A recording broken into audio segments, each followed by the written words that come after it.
नाराए फारूकी व सहाबा.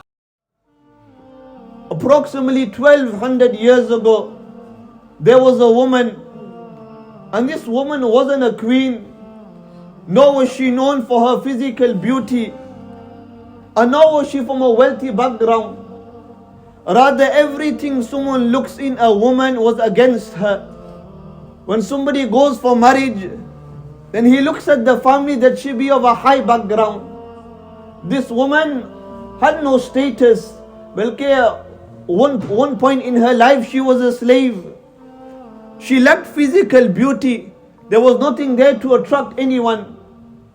And to add to this woman was barren. She couldn't give birth to children.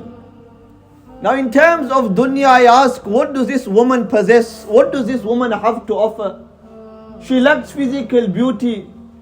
She was a slave in her life at one point. And to add to it, she's barren, she can't give birth to children.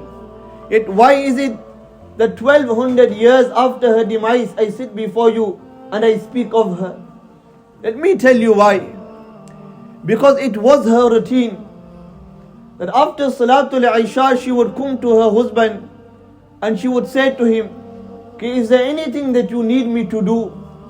When the husband would say, "Okay, there is nothing," then she will lay out the prayer mat and she would stand upon that prayer mat and she would stand in servitude to her Creator all the way till Salatul Fajr. This was her daily routine.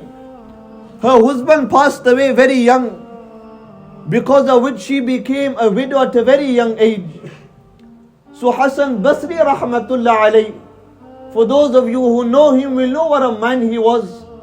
Suffice to say, he was the Imam of Basra, and he was known to everyone for his worship and his devotion to the deen.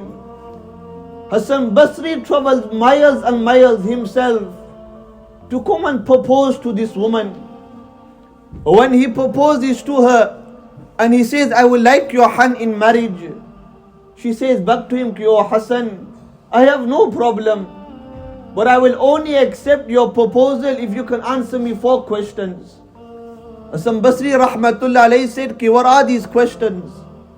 She said, "Oh Hassan, answer me this. That am I a woman who is destined for Jannah, or am I a woman who is destined for Jahannam?" Hassan Basri rahmatullah alayhi says, "I don't have the answer."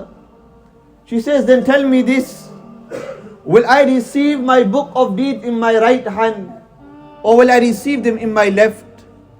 Yet again he says, "I don't have the answer." She says, "Then tell me this.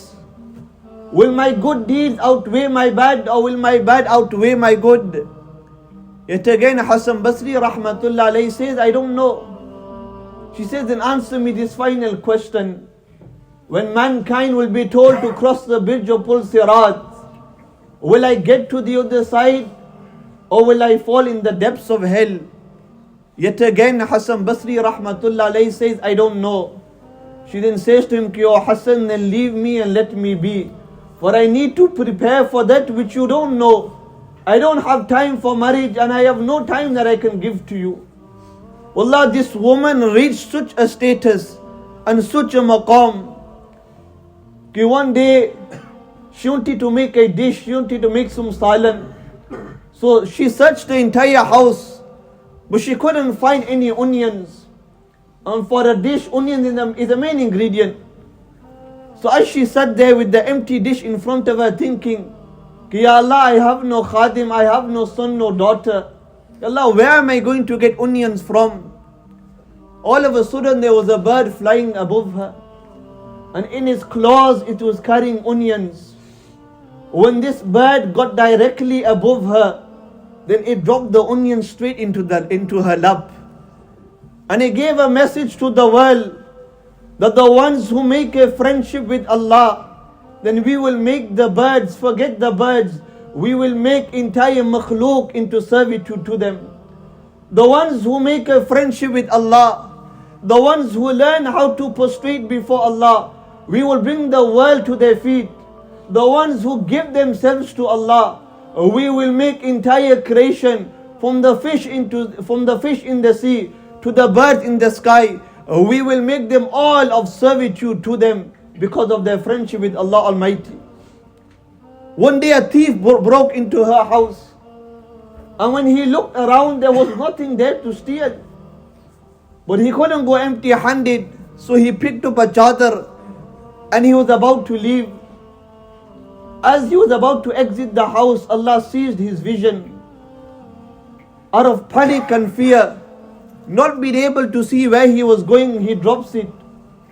And Allah Almighty returned his vision back, and in fear he runs out of the house. And as he runs out of the house, he hears a voice from the unseen. अगर एक दोस्त सोया हुआ है तो दूसरा दोस्त जाग रहा है. If one friend is asleep, then the other friend is awake. If she is asleep, then her friend Allah Almighty is awake, and he will never sleep. On occasion, Malik ibn Dinar rahmatullah alayh went to her house to visit her.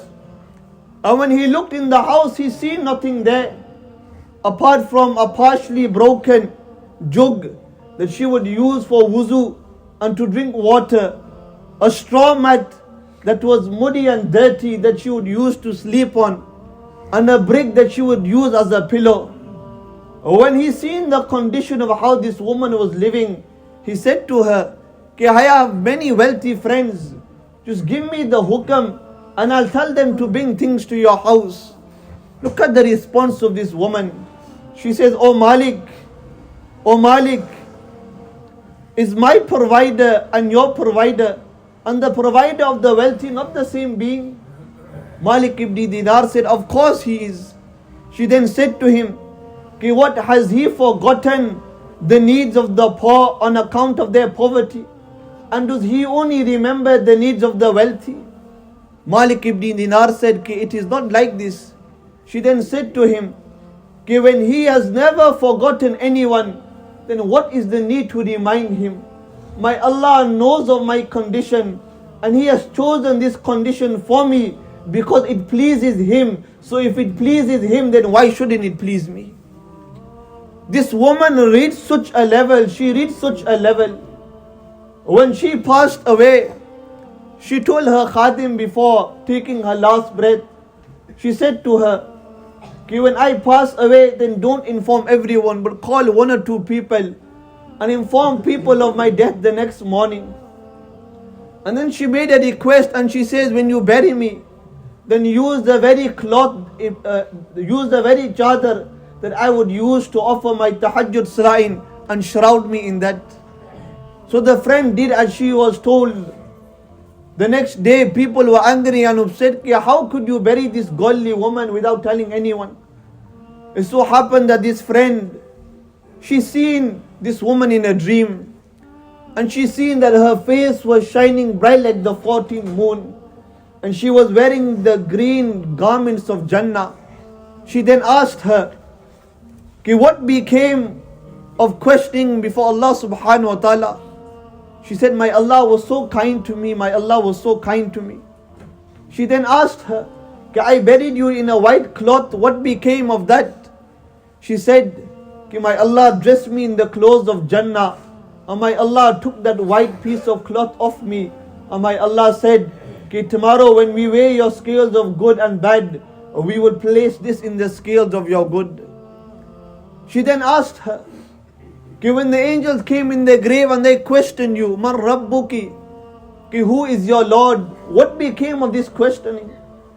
She said, the angels Munkar and Nakir, they came to me and they asked me, Man Rabbuki, who is your Lord? So I looked at the angels and I said, for 40 years I didn't forget my Allah. Now because I am 6 foot underground, covered in mud and soil, what makes you think I've forgotten Him? For 40 years I haven't forgotten my Lord. Now because I'm underground, do you think I will forget Him? Go back to your Allah and tell Him that I have not forgotten Him. These angels Munkar and Nakir then looked at one another and said, by Allah, there is no need to question this woman any further. Let's return back to Allah. This is why, my brother, 1200 years after her demise, I sit before you and I speak of this great woman by the name of Rabia Basri rahmatullah alayha. Today when you speak of Sufism, When you speak of piety, when you speak of reaching levels of closeness to Allah subhanahu wa ta'ala, then she is the one who comes right at the top. She taught this ummah what true love is. She taught this ummah what true obedience is. And she taught this ummah what true worship is. Yet despite everything I have mentioned about this woman, she would cry excessively. And when she was asked, "Oh Rabia, why do you cry so much?" she would reply and she would say, "I fear separation from Allah. I fear that at the time of death, I may be rejected and it may be announced that you do not deserve to be in our presence."